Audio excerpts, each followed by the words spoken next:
There it is. Okay. Here we go. Okay, well, we don't need to belabor some of these things. Here's a picture. I usually show this to medical oncologists that it usually is in bone first and then secondarily involves the cord.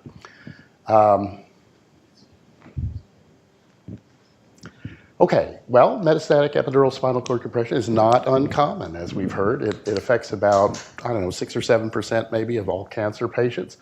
There are 25,000 new cases per year in the United States. That's of frank cord compression, not of just vertebral body involvement. And of course, it brings with it major quality of life and symptomatic issues. It is primarily a metastasis to bone that is the root cause of the problem, and so therefore it's not surprising that those tumors that most have the tendency to go to bone are the ones that are most likely to cause spinal cord compressions. Breast, lung, prostate, melanoma is overrepresented. It's always overrepresented in these things because of all tumors, it has the biggest tendency to metastasize. And so in virtually brain metastases studies and spinal cord studies and all kinds of other studies, it's the one that is overrepresented, and it's overrepresented here. Okay, well, what is the pathophysiology of this whole process? Well, it's a compression, obviously. And from animal studies, what we know is that there are basically two periods here that are involved, and it makes a difference for treatment. For short-term compression, which in animals anyway is less than 3 hours, you get compression, but you get demyelination and edema within 24 hours. And then if this is immediately relieved before this time is up, you get remyelinization and recovery is possible. With prolonged compression, and at least in animals, more than 3 hours is what we're talking about here, it becomes a secondary vascular event where you get venous congestion and then ischemia and ultimately anterior spinal artery zone infarction. And when that happens, it's over. No amount of treatment is going to bring that back, unfortunately. So the take-home message is that quick treatment, first quick diagnosis followed by quick treatment is the order of the day here for spinal cord compressions from cancer. As Dr. Mendel said, pain is the first symptom. This was a series from Memorial Sloan Kettering, which looked at pain in 95% of patients. It's usually pain located at the area of the vertebral body involvement. It tends to be sort of dull pain until it starts to involve roots or something like that. The other things that are classically associated with myelopathies are not the first symptoms. The diagnosis, anyway, they did a study in England a few years ago that showed the median time between when patients start complaining of back pain to when they develop metastatic epidural spinal cord compression is something like 3 months. And so the problem is this tends to be ignored by doctors. You know, they have cancer, they get a lot of aches and pains, their back is just another issue. So not too much worry about it until disaster strikes. The best way to diagnose this now, there's absolutely no controversy on this, is with an MRI scan. This is sort of an older MRI scan, but there's the culprit right here. We have a compression of the vertebral body with tumor extending into the canal and compressing the cord. We've seen lots of those. Okay, so now we're done with all that. The most important thing is suspicion, though. I know your surgeons usually see them after they're diagnosed, or at least they're suspected, but basically new onset back pain in cancer patients has to be taken seriously. And if there's any suspicion at all that this could be something other than, you know, the back pain they've had for the previous 20 years, they need to get an MRI scan on them. They're available. I won't say they're cheap, but at least they can be done, and it gives you what you want to know. Okay, so once it's been diagnosed, we move on to treatment, and we're going to cover a lot of these things and find out the shocking lack of hard information there is on a lot of these conventional treatments that are widely accepted. What are we basing our decisions on? It turns out, like a lot of things in medicine, it's not based on randomized trials. It's based on experience, on series, on just judgment, the usual things. Okay, so we'll start with corticosteroids, which is usually the first line of treatment for these things. They basically work by decreasing edema. For most cancers, they do not do anything about the tumor. That's not true for lymphomas and leukemias, and a few kinds of breast cancers are sensitive and actually tumoricidal. steroids can be, but not usually, and they have a lot of side effects, as we're all familiar with. There's a lot of controversy still, believe it or not, in the use of corticosteroids. One is, do they work? The other one is, what dose should be used if we're going to do it? And finally, what about side effect management? So let's look at the efficacy issue first. Well, there have been some randomized trials on this. The problem is they're just not very good randomized trials. Just because somebody says a randomized trial has been done doesn't mean that you have now definitive evidence one way or the other. This was an interesting study done in, I think, Denmark. Back in the 90s, and what happened here was they treated 57 patients, which is right away tells you it was a fairly small study. They had cord compression, but also cauda equina compression, which is a different kettle of fish, unfortunately. There was a stratification by tumor type and ambulatory status, which is good. A lot of studies don't bother to put this in, which immediately makes them garbage. And they looked at really two ways of doing this. One is kind of a big, huge dose of dexamethasone versus no steroids with immediate radiation. It was single-blinded, not double-blinded. Here were the results, which are not as impressive as you might think. Basically, they looked at ambulatory rates far out, not acute management of the patients, which you would expect the steroids to actually make a difference in, but how it did in the long haul. And what we find is that in the short-term rate, it made no difference. Now, that is a difference in absolute terms, but as far as significance, no. So it was only the 6-month ambulatory rate where they found a difference. So the conclusion from this is, with steroid works, this is the only study ever done to look at steroids versus no steroids. And these results, as you can see, are not really as exciting as you might have thought they were, because steroids really tend to kind of produce a lot of symptomatic improvement and buy time for other things. You'd think doing that would have a long-term impact, but it doesn't. Now, part of this is the fact that all these people have metastatic cancer and they die before you get out this far. So you're actually looking at a fairly small subgroup. So again, kind of an odd study here, looking at not the endpoint I would have chosen for the study. I would have looked at a much earlier endpoint on this, but they did it this way. And again, the long-term impact of steroids here is it's there, but it's not as great as you might think. Okay, well, it had small numbers and didn't examine short-term impacts. Okay, so let's look at the dose. Well, now this is something we get into all kinds of trouble about. I still get hate email about doses for studies I've used. Anyway, again, a couple of studies in Europe. Here's one that this is kind of an old-fashioned study, so they didn't have MRIs, and they just defined this by a block on an old-fashioned myelogram. There was a stratification, but not for walking or not walking, not for tumor type. A little bit of tumor type, your lymphotic or not, those would be radiosensitive ones or ones that were going to respond to steroids. They still have put them in the study, by the way. And here what they looked at was just the loading dose for 2 different regimens. Here's 100 up front, which is a big blast of steroids, and here's 10, which is sort of more of a conventional kind of a dose. And what did they find? Well, they found there was no difference. Now, the study did not have very many patients in it. It had 37 patients in it, which is small. They did find that both patients had reduction in pain, but that doesn't really tell us whether the dose of steroids made a difference.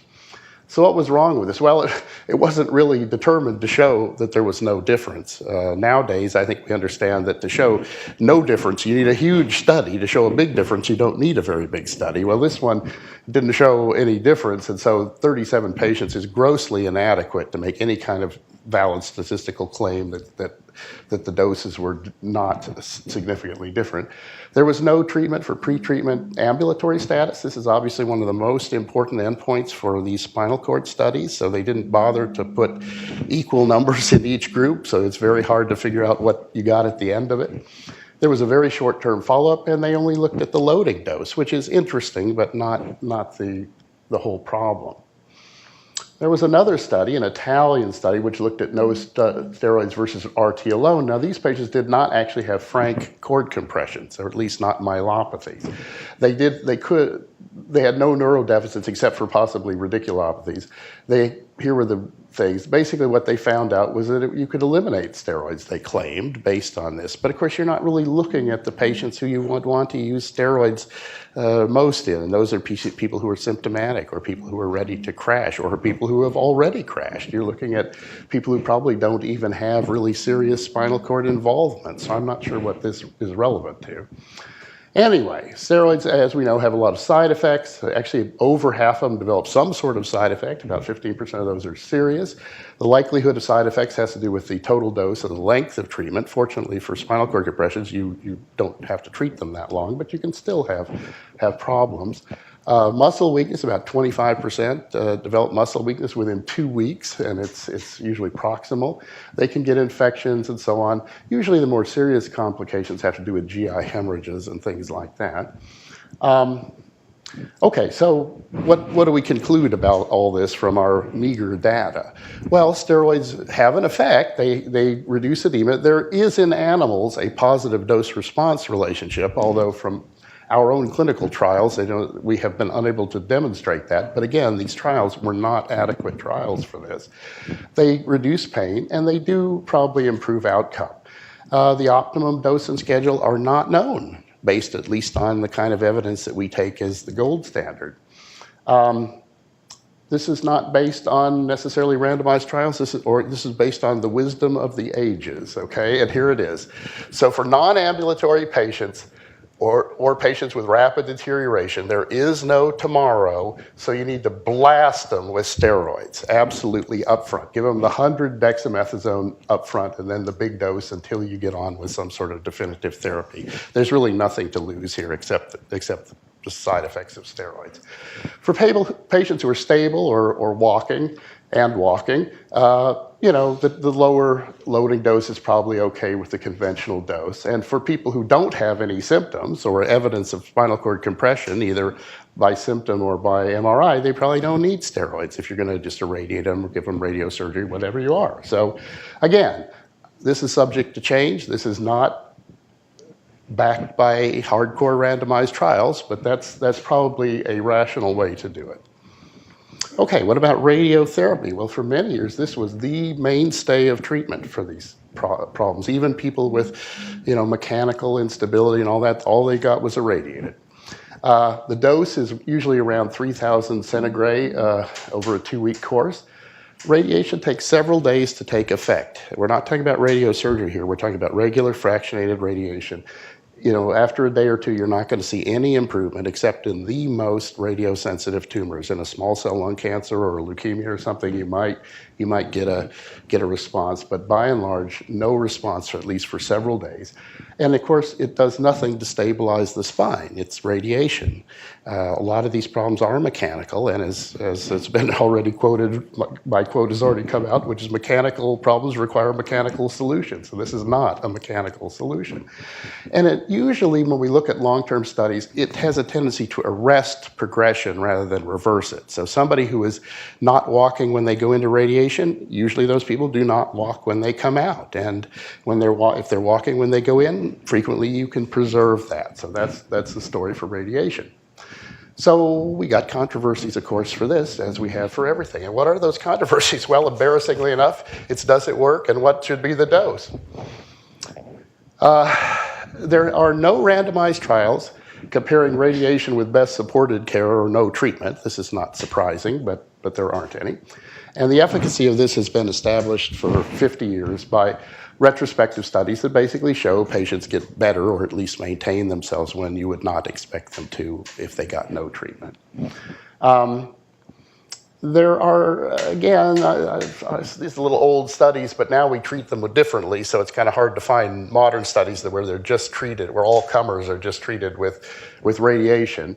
But basically, if you look at the big ones, it turns out that the percent improved is 44. Now, again, a lot of these early studies were less than rigorous about definition of endpoints. I mean, improved could mean anything, pain better, walking, or just their opinion about whether they're improved or not with no further definition in the paper as to what they're talking about.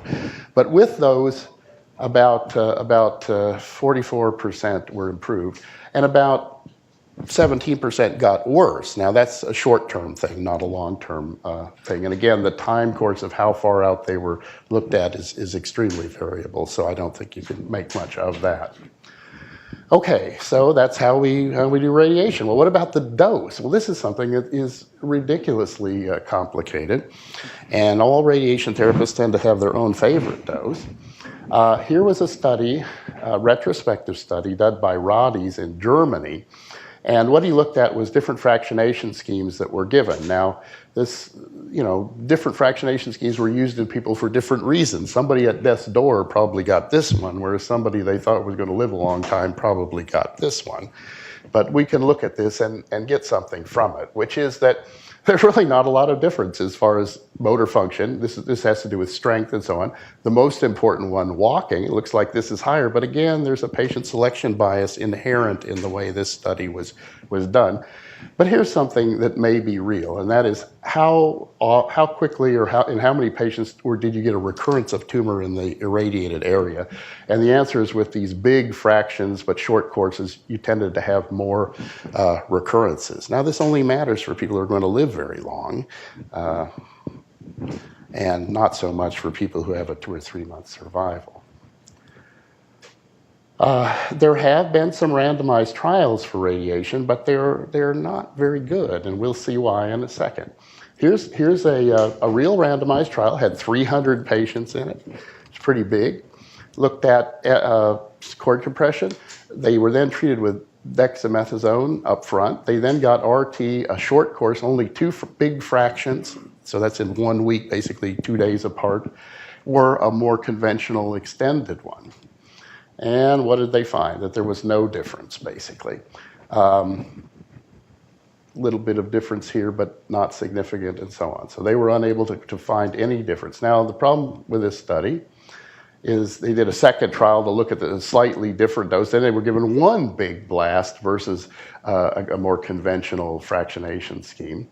And what about this? Well, the results aren't really relevant to what we do every day because they were using non-standard schedules. They didn't give any comparison with standard regimens. There was also no stratification for ambulatory status or tumor type or any of the usual kinds of things that we like to see in these studies. So at the end of all this, I don't know what to make of this, but it's usually quoted as a randomized trial. Okay, so what do we know about radiation? The gold standard of treatment here? Well, that it's probably effective, although we don't have the real studies to show that it probably arrests progression but has no effect on stabilizing the spine, we already knew that, and that the optimum dose and schedule are unknown. Short courses are effective in the short run, but may have more recurrences of tumor and probably more side effects from the radiation. We're not talking about radiosurgery here, we're talking about regular radiation. Okay, so that brings us to surgery. Well, surgery, believe it or not, was the first treatment for metastatic epidural spinal cord compression.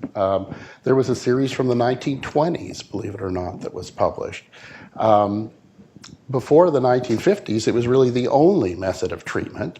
In the 1950s, megavoltage machines came in and radiation eventually supplanted surgery. And it was under a cloud for many years because some of the early studies, not randomized trials, but retrospective studies, really didn't show that people got any better with surgery.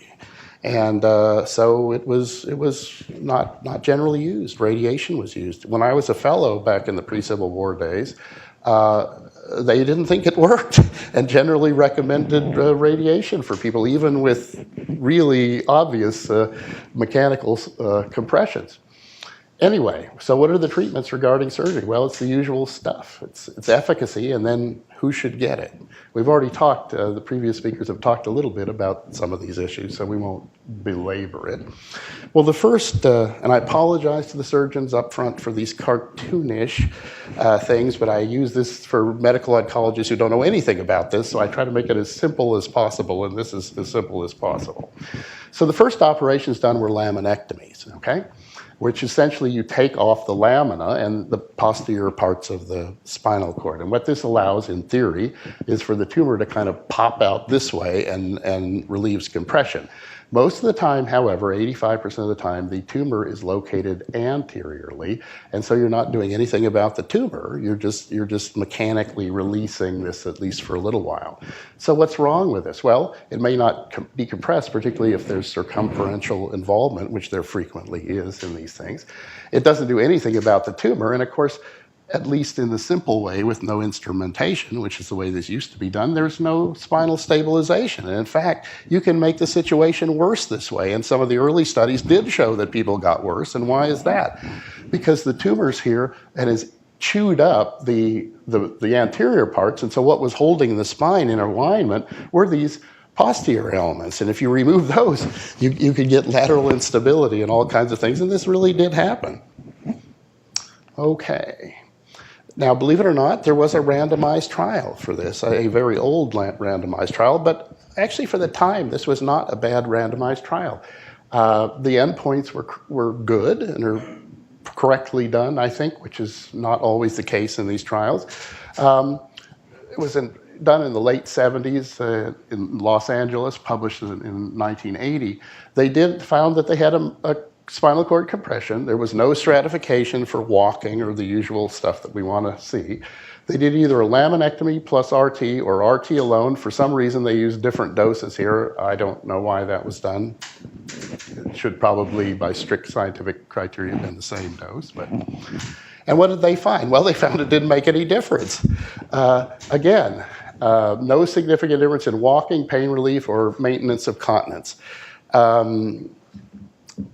So what do we make of that? Well, it's a study that only had 29 patients in it. So certainly by modern standards, that could not support any kind of negative conclusion at all, much less that the thing didn't work.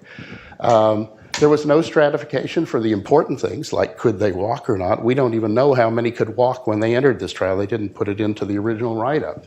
And then they used older surgical techniques, which did not involve instrumentation. So hard to say what this study really tells us in the modern age, except that at the time, this was taken quite seriously. It was further evidence that all those people who thought surgery was no good, that surgery was no good.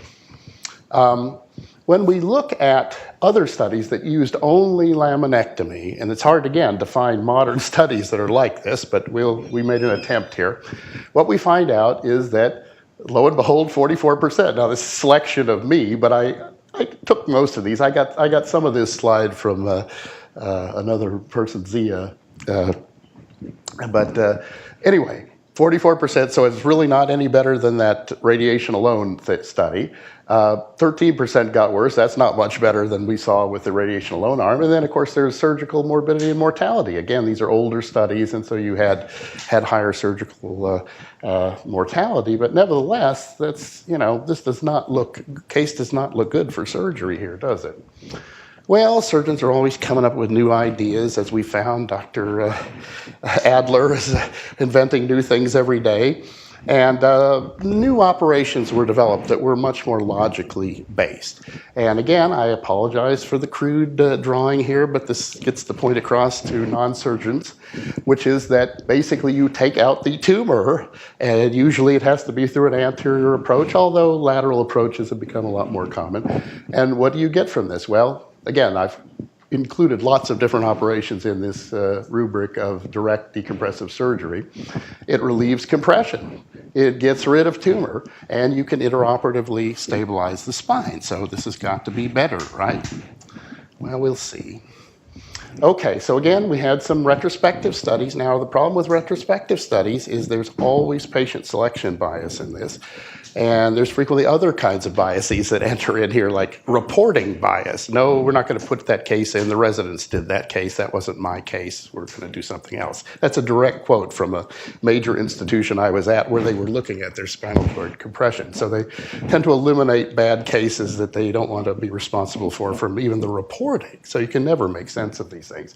But all that aside, what we do find out is that people seem to be better with this kind of an operation.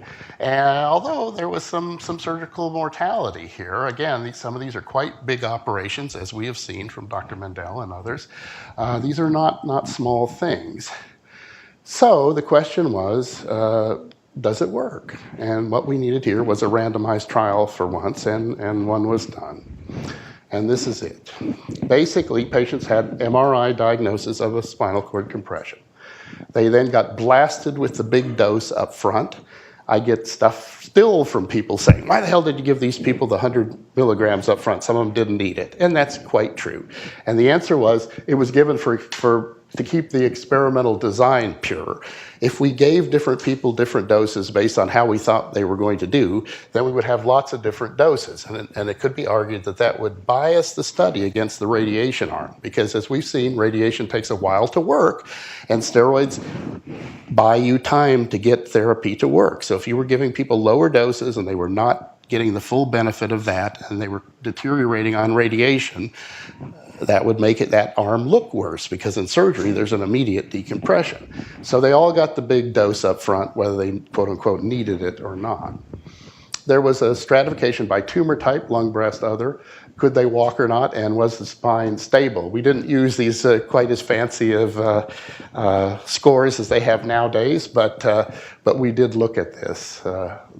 Anyway, the treatment arms were radiation alone versus surgery plus radiation. And the surgery here was best surgery. If this thing was anterior, it got anterior surgery. If it was posterior, it got a laminectomy.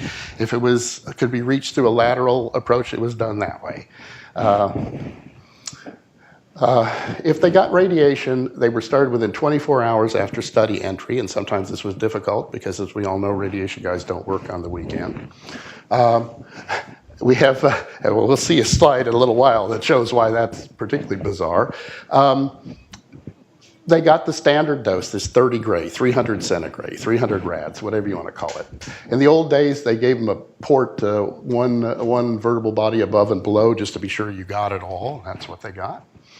In the surgery arm, the surgery was started 24 hours after study entry. And again, we did not specify a specific operation. We let that be decided by the surgeon, but it was clear that the aims of surgery had to be remove as much tumor as possible, provide immediate decompression, and stabilize the spine if it was needed in every single case. And if they couldn't do that, then they weren't included in the study because they didn't meet the criteria, which is they had to be surgical candidates, and that defines whether they're surgical candidates.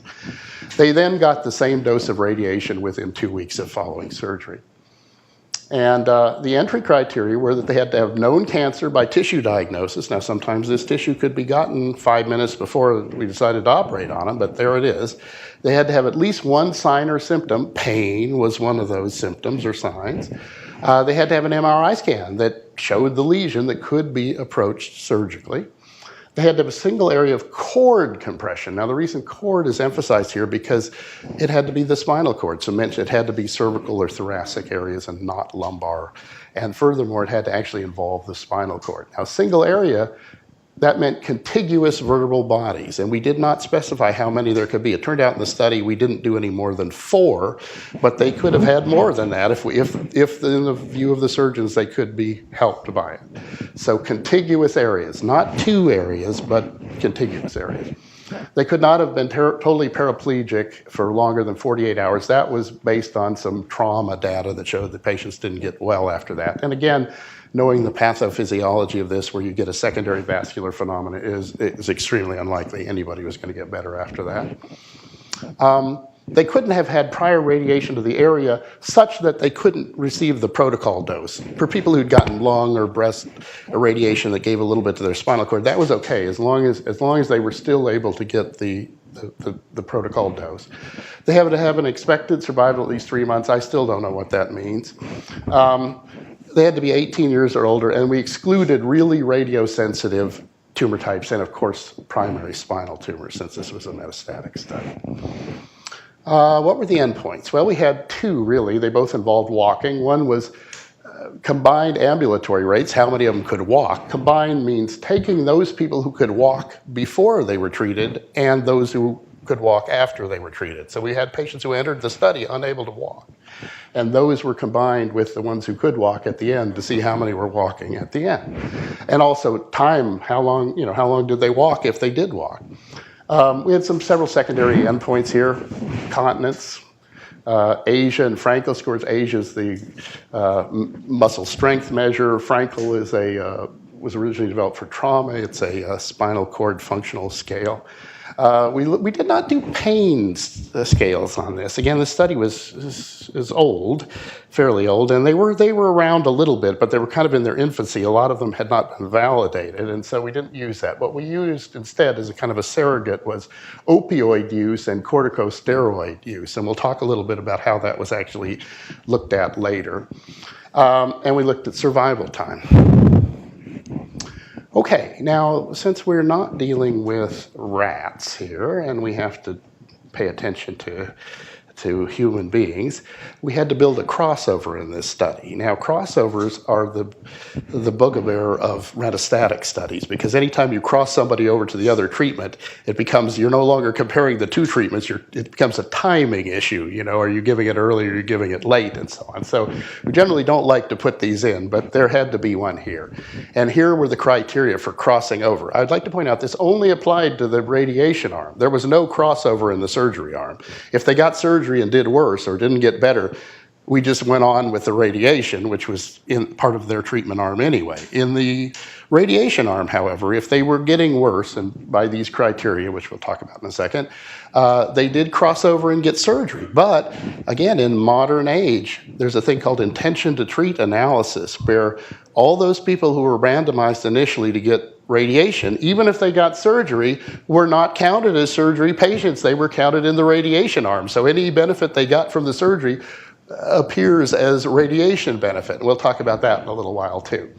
Anyway, if they began with 3 out of 5 or worse, or better rather, then they got surgery if they dropped below that. If they began with less than 3 out of 5, they got it if they dropped to 0. And if they started with 0, then they didn't actually flip over. They just got treated with the rest of their radiation course.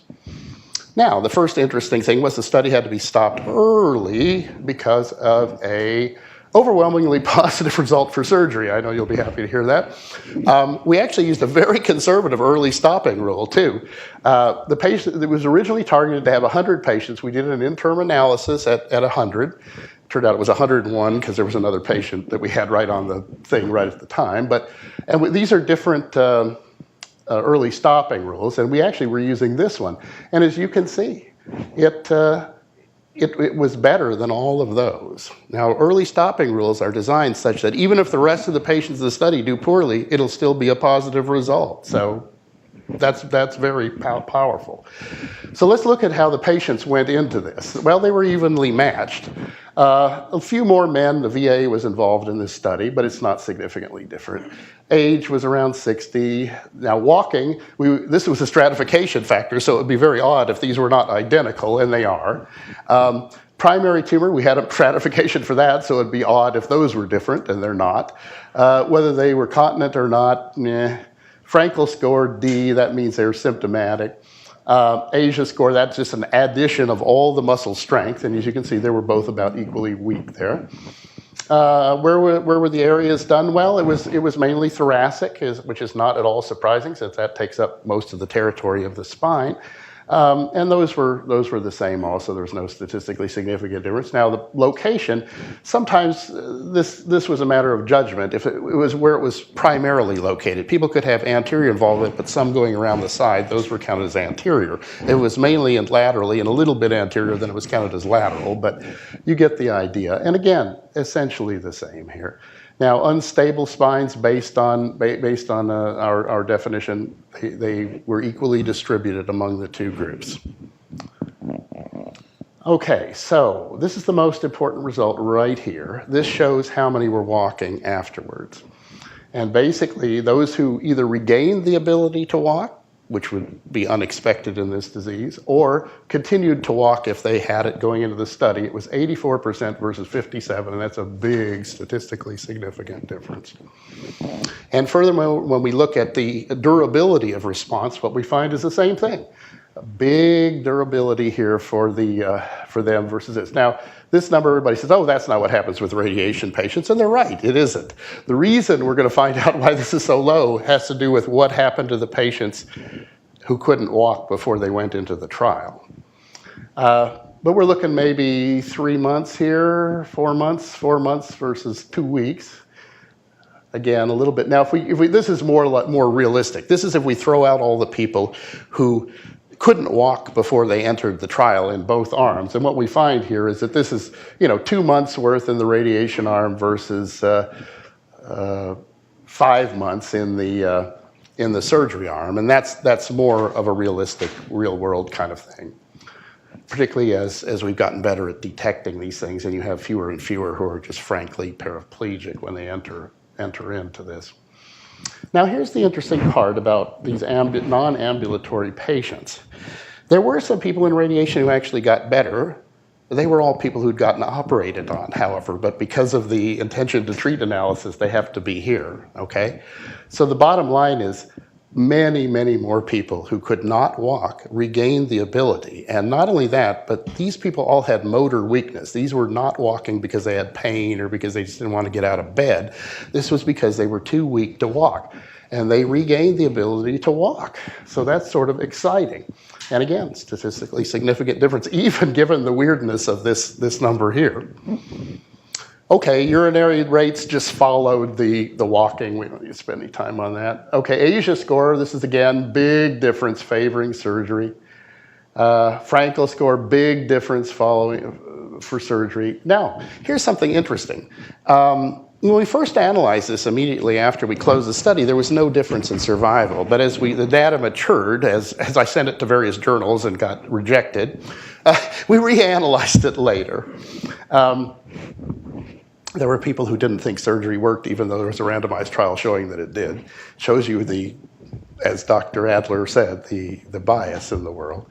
But anyway, there finally turned out to be a difference in survival. It's not huge. It's about 3 months versus 4 months. But it's different. What's more important, now and again, the reasons are exactly what Dr. Mendel had said earlier. If you're walking, you're less likely to get pressure sores, you're less likely to get pneumonia, you're less likely to get bed sores, your doctors are less likely to give up on you, you're less likely to give up on yourself, your family's less likely to give up on yourself, and so these people just lived longer. Nobody really dies as a direct result of spinal cord compression. I suppose they could if it was really high cervical lesion, but even that doesn't really happen. They die from all these other things that go on, okay? But walking keeps them going, prevents these other things, and lo and behold, they do live longer. More important than that, though, I think is these numbers, is how long did they walk compared to how long did they live? And again, we're looking at medians here, not individual patients, but essentially they walked as long as they lived in the surgery arm. That was not true in the radiation arm. Okay, well, what about these other things? What about steroids? Well, there was a big reduction in the amount of steroids used. Again, here's how we calculated this. We looked at all the steroids they were on for their entire course after they were treated. Now, they got steroids for different reasons. This is a dirty endpoint. I wouldn't hang my hat on this, but there is a reduction. We calculated it, converted anybody who wasn't on dexamethasone to dexamethasone equivalent doses, just took the total number divided by how many days they were alive and got this number of, how much they were on per day, mean daily dexamethasone dose, and there are big significant difference favoring surgery. Now, this may have been from something else, but I think surgery was responsible for this reduction. Same story for opioid use, and it was calculated the same way. We took whatever kind of narcotic pain relievers they were on or opioid pain relievers they were on, we converted them into morphine equivalent doses. We then divided that by however many days they were still alive or open to follow-up, and got a number and compared those. And again, a big significant reduction in opioid use, which I think follows logically pain. And so pain relief from surgery, better. Now, for any operation, there's always morbidity and mortality, despite the fact that people don't want to admit to it. So the question is, this is a big operation. There's a lot of bad things that happen to people. Is the cure worse than the disease? Or is the cure worse than the conventional treatment, the non-surgical treatment? And what we find is, believe it or not, No, the conventional treatment's worse than the surgery. And here we got it. The mortality is worse in the RT arm. The weakness is worse in the RTM. That's not a significant difference, but these are. Muscle weakness, worse. So the mortality wasn't any real difference, but the morbidity was in the radiation alone arm. Okay, what about post-op complications? Well, there were 6 out of these 50 patients in that arm. These had to do with failures of fixation and some wound breakdowns. None of these were terribly serious. They did have to reoperate on these people who had the graft or fixation failures, but they did all right. Okay, so what about this? Well, one of the big arguments of medical oncologists was these people, okay, they're dying, you're gonna do this horrible operation on them, it's gonna debilitate them and make them stay in the hospital forever. What have you gained, for a couple of extra months or weeks of walking? Well, the answer is, at least for the acute hospitalization, there was no difference. It was 10 days for both the radiation and the surgery arm. Now, I think there's some bias that comes in here, and it would go along these lines. For people who were getting the radiation, they kept them around longer to be sure they didn't need to be operated on. And for the surgery ones, of course, we all know there's insurance pressures and everything else to get them up and out if they're able to walk. And so, but they came together, no difference here, at least in the acute hospitalization. Now, we get to this interesting question of the crossover, which usually screws you up, but here actually gives us additional useful information. And what is that? Well, 10 patients, not a lot, but 10 patients in the RT arm crossed over. That's 10% of their 20% to receive surgery when they deteriorated. What happened to those people? Well, 3 out of 10 improved and regained the ability to walk. That, by the way, are those ones in that comparison I made. Those are the only RT patients who, quote unquote, walked after treatment, and they only walked after treatment because they got operated on. There was 40%, again, small numbers, had surgical complications. These were like wound infections, wound dehiscence, stuff like that. Okay, now we talked about Friday has come up a lot in our discussion. This is one of my absolutely favorite slides. We did look at this. When were we called, or when was the major treating force called to come and see the patient? And we looked at the days of the week. And lo and behold, what do we find? It goes up to Friday and then there's a drop-off. It's not quite statistically significant. There's only an 89% chance that this is not due to chance, but I'll take it. So Friday is the day. Well, obviously in nature, these things are distributed equally, or they should be. Why is it that on Friday these things come? And the answer is that they lay around in the hospital or at home or whatever, and the weekend's coming, and they say, well, we better not let them sit around here all weekend. We better call somebody. So Friday it is. They call you, which is absolutely the worst time to operate on somebody, particularly if it's a big case or combined or whatever, but that's how the world works right there, and it still works that way, unfortunately.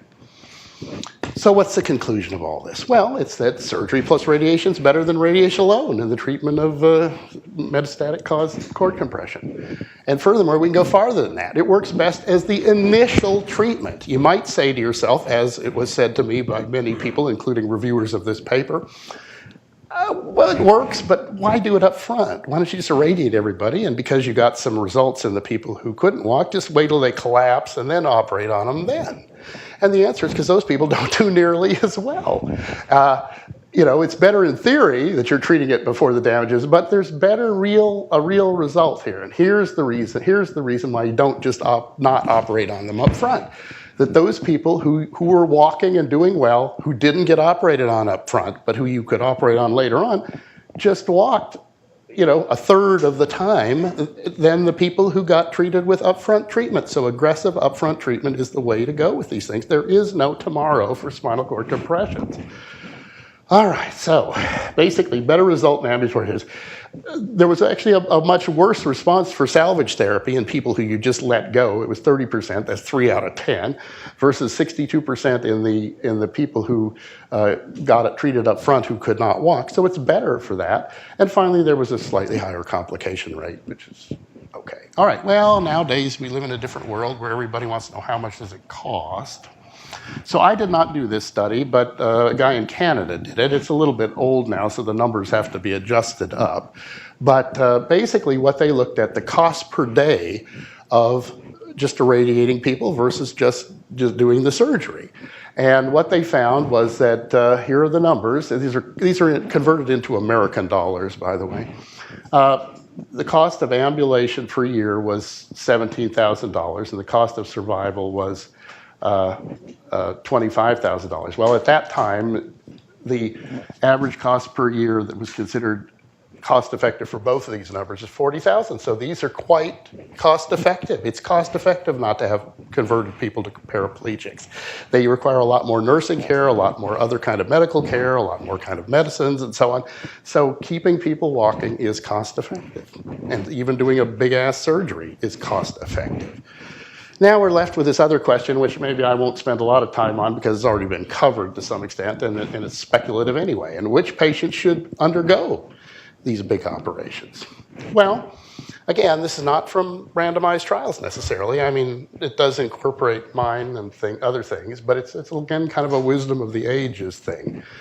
Unknown primary tumor, because you don't know what it is, and if you can't get it any other way, then you take it out of the spine, and while you're there, you might as well fix them.